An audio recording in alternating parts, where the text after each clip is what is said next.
There is so much to know about compost, and not the bags you buy, although that can be a good option for some gardeners.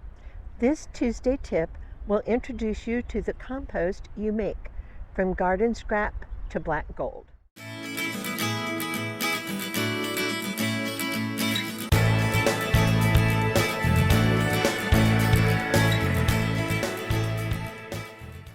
Hi, I am Beverly, a University of Missouri Extension Master Gardener of Greater Kansas City. Let's start by answering the question, what is composting? Composting is nature's recycling plan. It is speeding up the natural decomposition of organic material into a rich soil amendment. The result of composting is, well, compost. When the process is complete, the fully decomposed organic matter, also known as humus, is dark, crumbles easily, and smells just like fresh earth. This black gold amends the soil, providing beneficial nutrients that plant roots can easily absorb. How does organic material get turned into compost? There are 4 components that make it happen: organic material, moisture, oxygen, and bacteria. We'll talk first about the organic material. You will see the importance of the other components in a few minutes. Organic material is a mixture of green and brown, or nitrogen and carbon.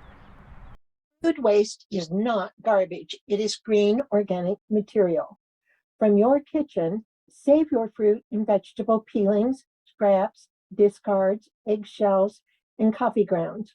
Sort out your leftovers. You will not want to save meat, fat, bones, grease, or dairy because while these decompose, they are slow and can attract unwanted visitors. Along with your kitchen trimmings, you can add untreated grass clippings, garden trimmings, leaves, flowers, hair, and some farm animal manure, but not your pet waste. So, what is brown? This organic material provides the carbon and is, well, brownish. It is a kind of dead organic material that used to be green. Here are a few examples of brown: dried leaves, straw, wood shavings, paper, nutshells, dryer lint, old cotton, or wool fabrics. You will be adding a 1-to-1 ratio of green organic material to brown organic material. Now, let's look at the different ways you can build or buy a compost bin. If you are looking to buy a small batch composter, there are tumblers available in several shapes and sizes. They work quicker, are relatively easy to turn, and don't require much room. If you have the room, you may want to build a heap or a structured pile. A heap is just that: mound up your organic materials without any sides to contain the material. And of course, without sides, it will spread out. Structured bins will contain your compost and can be made from wire, concrete blocks, wood timbers, pallets, or any combination of materials. There aren't many rules. You will want 3 sides with easy access to turn your compost. And again, keep those dimensions to at least 3 feet by 3 feet by 3 feet high. At the bottom, use your hoe to scrape a trench in the soil at the center of the bin to give you a little drainage and air movement. As a deterrent to those worm-loving moles, layer and pin stiff hardware cloth on the bottom of the bin. Where you put your bin is a matter of personal preference. Shade is better than sun. Having a reasonably level space is ideal. Choose a place that has access to water. Once decisions are made and construction is done, let's get composting. Regardless of how you choose to compost, this is where our second component, moisture, comes into play. Add a 6 to 8 inch layer of brown organic material. Tap it down firmly, but not compacted, and water lightly. Next, a 4 to 6 inch layer of green organic material. Again, tap down and water. If you are only using fresh farm manure, The layer should be just 1 to 2 inches. And if your layer is only grass clippings, keep your layer to just 2 inches. Your third layer is a 1-inch layer of soil or even sod. Now, fork, turn, or tumble your layers and start again. Keep building your compost until you run out of material. Turning incorporates air or oxygen, the third component of the composting process. You have supplied the organic materials, the moisture, and the oxygen. Now, the bacteria in the materials begin the real work, turning your layers into compost. Now we wait for 2 weeks. You want to allow the center of the pile to start the decomposition process or to heat up. How do you know it's working well? Take its temperature. It will reach 140 to 150 degrees. In a structured bin or heap, the pile will start to settle, losing height. Your compost will not have too much moisture. You should not be able to squeeze water out of the material.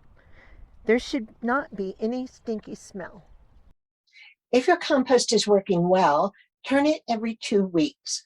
Cooler temperatures push that out to every 4 weeks. And November to March, just leave it alone. To turn your compost, slice the compost and turn it over, bringing the outside edges to the center. If you're using a tumbler, you might have usable compost in as little as 6 weeks. Structures will require at least 12 weeks to complete. Your compost is ready to use when it is sweet smelling and crumbly. You may want to screen your compost to remove larger pieces that need more composting, especially if you have continued to add to your compost or use larger twigs in your materials. There are many uses for compost. For seed starting or house plants, add up to 30% compost to your soil mix. Add it to your vegetable garden, especially in the spring and fall when you can work it into the soil. Mix compost around annuals and perennials as you plant them or use as mulch, taking care to keep it away from the stem of the plants.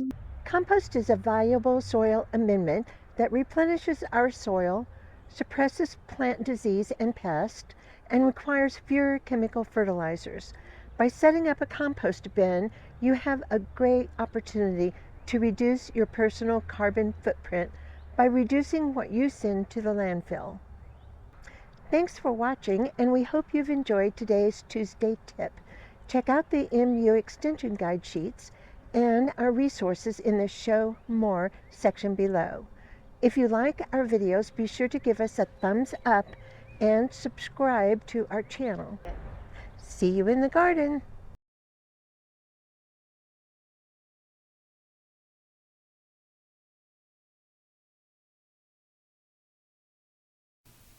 Volunteers from Master Gardeners of Greater Kansas City provide free, research-based answers to your yard, garden, and plant questions. Voicemail is active 24 hours for your convenience, or you can email your questions to the hotline. Normally, you will receive a response within 2 business days.